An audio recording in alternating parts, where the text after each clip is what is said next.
Hey, what's up everyone? It's Andy and welcome to my channel.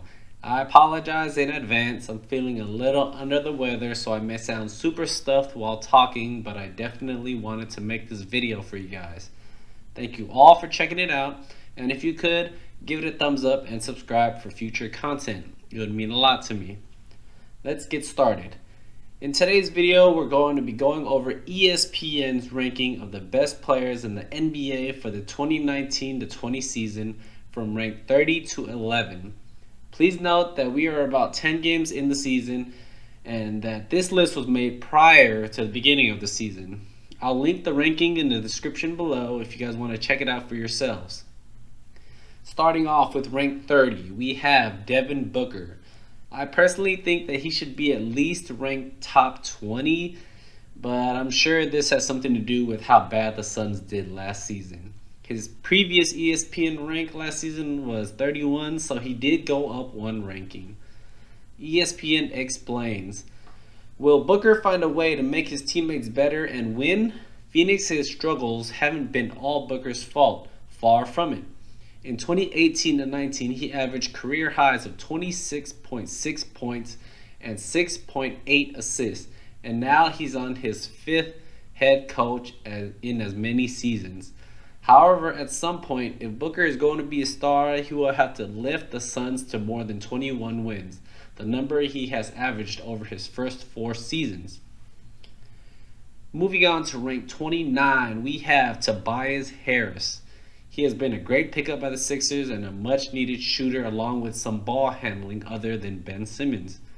ESPN explains, can Harris make up for the loss of Jimmy Butler? As the adult in the room for the Sixers last season, to use Brett Brown's words, Butler averaged 4.1 field goal attempts in the fourth quarter compared to Harris's 2.3.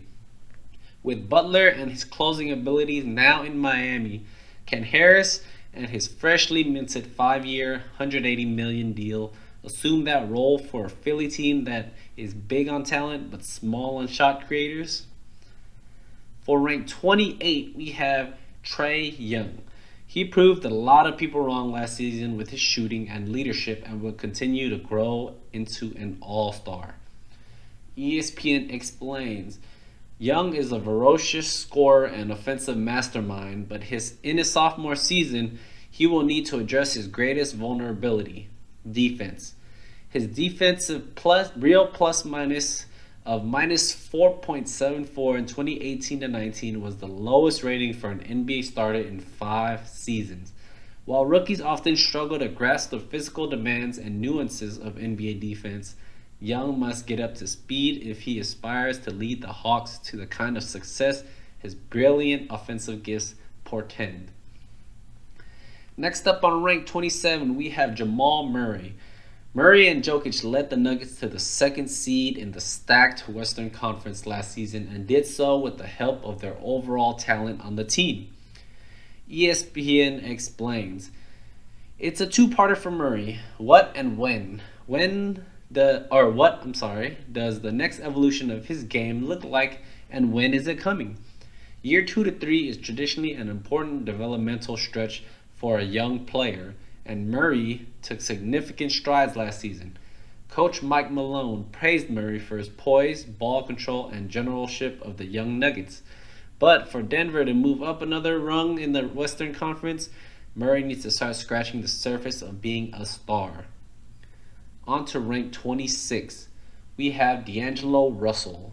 He had an amazing season with the Nuggets, but parted ways with them once Kevin Durant and Kyrie Irving decided they would take over Brooklyn. ESPN explains, how is Russell going to fit into the Warriors system? This is one of the biggest questions in the league this season. If Russell can fit into Steve Kerr's offensive schemes quickly, he will help bridge the gap until Klay Thompson returns from his ACL injury.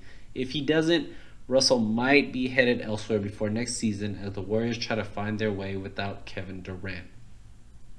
For rank 25, we have De'Aaron Fox. He has grown into